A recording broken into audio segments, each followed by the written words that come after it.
Another crazy story is among us. Cheating wife mocked my salary until her lover's bankrupt business exposed her lies. The truth hit me one night at Romano's, one of those overpriced Italian restaurants where they serve wine that costs more than my first car. My wife sat across from me, perfectly manicured nails, tapping away at her phone screen. She excused herself to take a call, leaving her phone face up on the table. A text notification popped up. "Hey, gorgeous, are you available tomorrow night?" I'd spent 5 years telling myself I was paranoid, 5 years ignoring the signs that something wasn't right. But sometimes, the smallest moment can shatter everything you've convinced yourself to believe. We met through mutual friends at an industry mixer in 2019. She worked in luxury real estate, while I managed operations for a regional distribution company. The attraction was immediate. Her confidence, her drive, her ability to command attention in any room. Within a year, we moved in together. The wedding was a year after. Looking back, the warning signs started appearing about a year into our marriage. Small comments about my career choices became more frequent. "You could be making twice as much if you went into sales. Why don't you apply for that management position at Marcus's firm?" My client's husband just became regional director. The salary comparison started subtly. She'd leave her laptop open to job listings with six-figure salaries, forward emails about executive positions, drop hints about her colleagues' spouses' careers. My $85,000 salary seemed to shrink in her eyes with each passing month. Then came the late nights at property showings, the weekend client meetings, the sudden out-of-town appointments that couldn't be rescheduled. I buried myself in work, took on extra shifts, anything to ignore the growing distance between us. Last month, something changed. She became careless.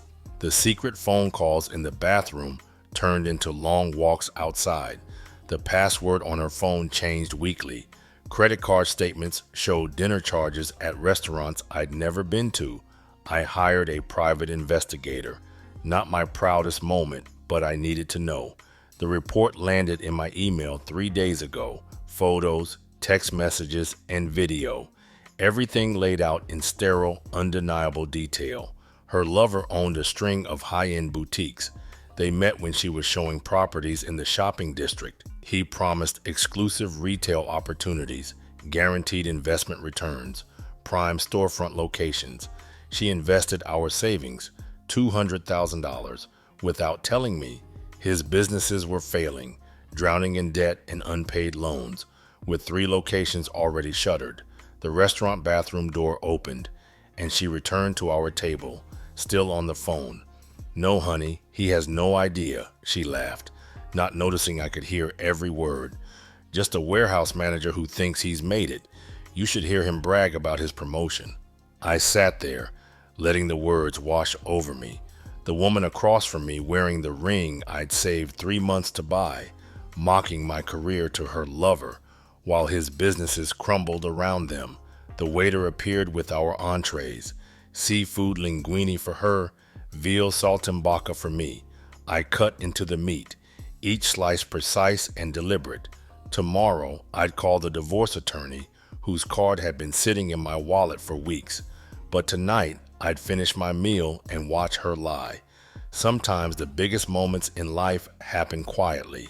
No screaming matches, no thrown plates, no dramatic scenes, just a soft click of realization, like a door closing forever. The days following that dinner unfolded like scenes from someone else's life.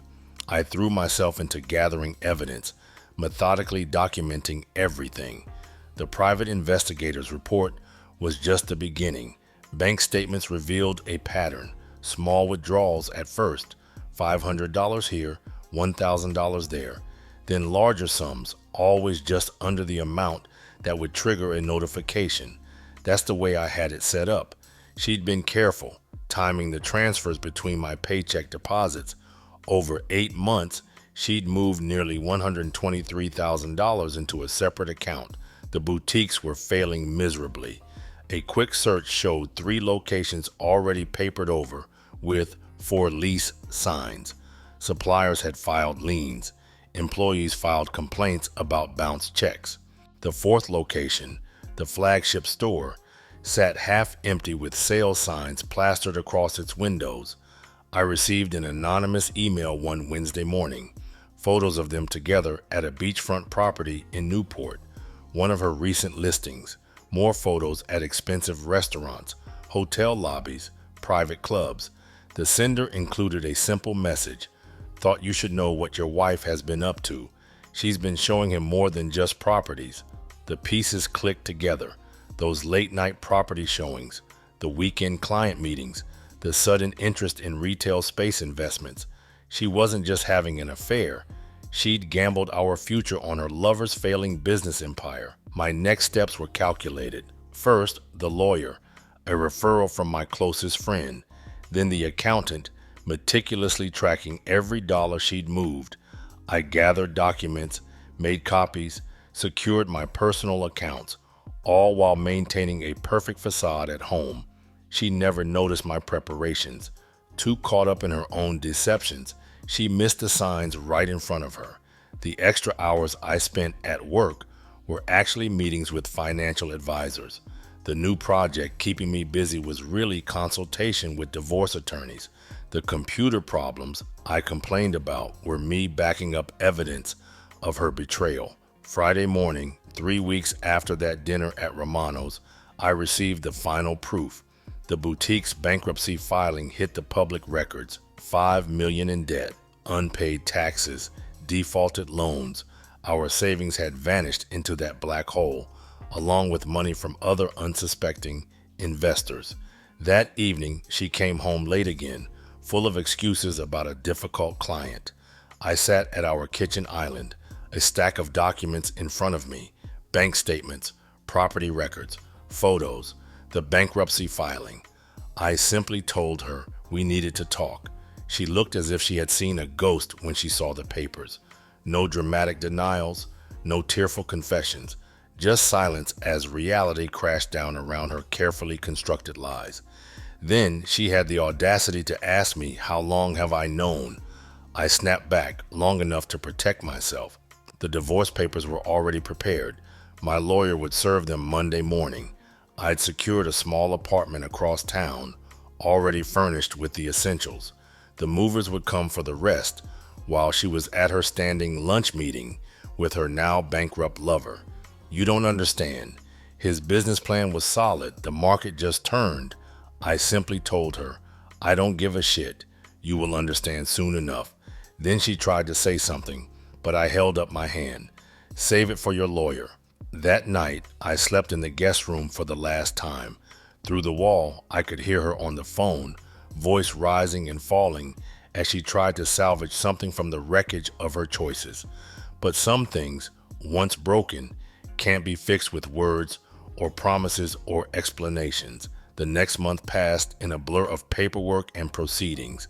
My lawyer handled everything with quiet efficiency. The evidence was irrefutable: bank transfers, investment documents, time-stamped photos. She didn't contest anything. My new apartment felt empty at first, but that emptiness was better than living surrounded by lies. I bought a used coffee table, found a decent couch on sale, picked up some basic kitchenware. Small decisions, all mine. No one questioning my choices or suggesting more expensive alternatives. Work became my anchor. I threw myself into a major logistics overhaul project, streamlining our warehouse operations. My boss noticed. "You've been different lately," he said one Friday afternoon. Focused, sharp. The next week, he put me in charge of 3 additional distribution centers. The divorce proceedings revealed more than I expected. Her lover's boutiques had burned through millions. Our savings were just a drop in that ocean of debt.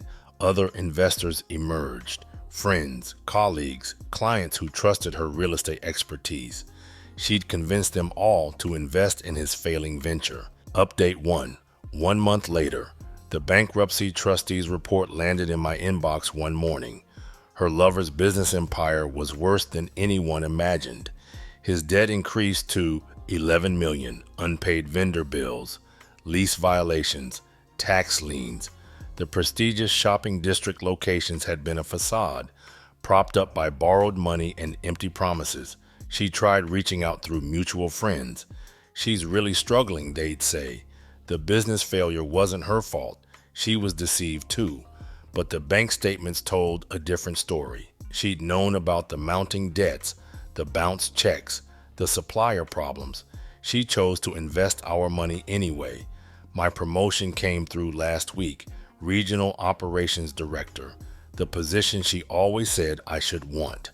My salary jumped to $105,000 with performance bonuses. I celebrated by buying a new mattress for my apartment. Small victories. Her real estate license came under review. Too many angry investors. Too many questions about her role in promoting fraudulent investments. Her broker cut ties. The luxury listings dried up. Last I heard, she moved in with a friend of hers that she had known for quite some time. The hardest part wasn't the betrayal. It wasn't even losing the money. It was realizing that 5 years of my life had been measured and found wanting by someone who'd gambled everything on empty promises and designer dreams. But that measurement said more about her than it ever did about me.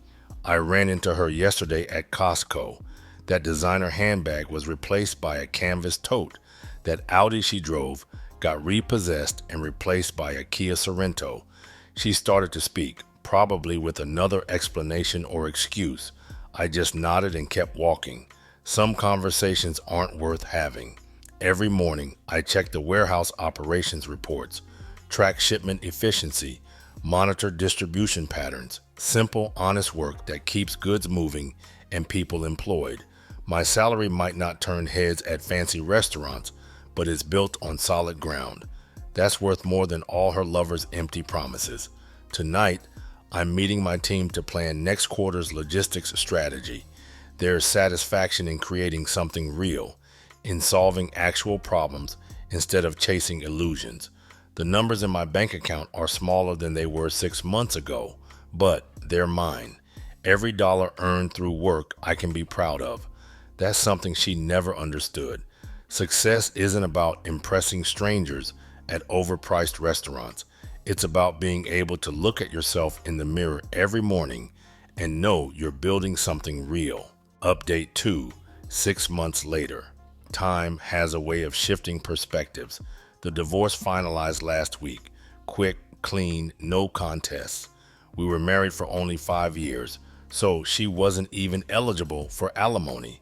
The judge took one look at the financial documents and made his decision. I walked out of the courthouse feeling lighter, despite my depleted savings account. Found out through mutual friends that her lover's legal troubles keep mounting. The bankruptcy investigation uncovered patterns of deliberate deception. State investigators got involved. Something about investor fraud and misrepresented assets. She's been called to testify about her role in bringing in investors. The divorce settlement required her to repay half of our lost savings. She's making monthly payments from her new job at a small real estate office across town. Each deposit is a reminder of how easily dreams can turn into delusions when you're chasing the wrong things. Update 3.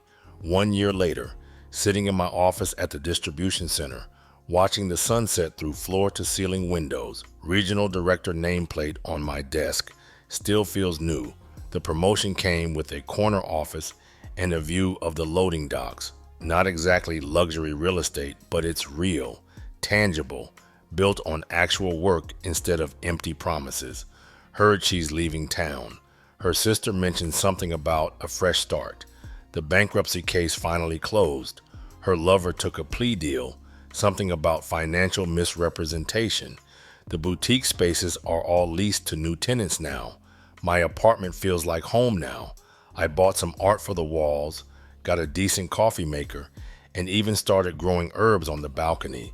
Small pleasures that don't need anyone else's approval. The silence that used to feel empty now feels peaceful. Last month, I got an envelope from her. Inside was a letter. Explanations, apologies, justifications. I read the first paragraph, then shredded the rest. Dating again, slowly. Met someone at a friend's dinner party. She's an elementary school teacher. We talked for hours about everything except money. The warehouse runs smoothly now. Packages move like clockwork through the sorting systems. Workers get their paychecks on time. Suppliers receive their payments. Simple principles that keep the world turning. Sometimes I think about that dinner at Romano's, hearing her mock my salary on the phone. Funny how life works. She chased millions and ended up with nothing. I focused on doing my job well and ended up with everything I needed. Looking at the sunset through my office window, watching trucks pull in and out of the loading docks, there's something satisfying about being part of something that works, that delivers what it promises. No fancy boutiques or luxury listings, just honest work and real results. That's the thing about worth. It's not measured in designer labels or luxury car payments. It's built day by day, choice by choice, in all the small moments when no one's watching.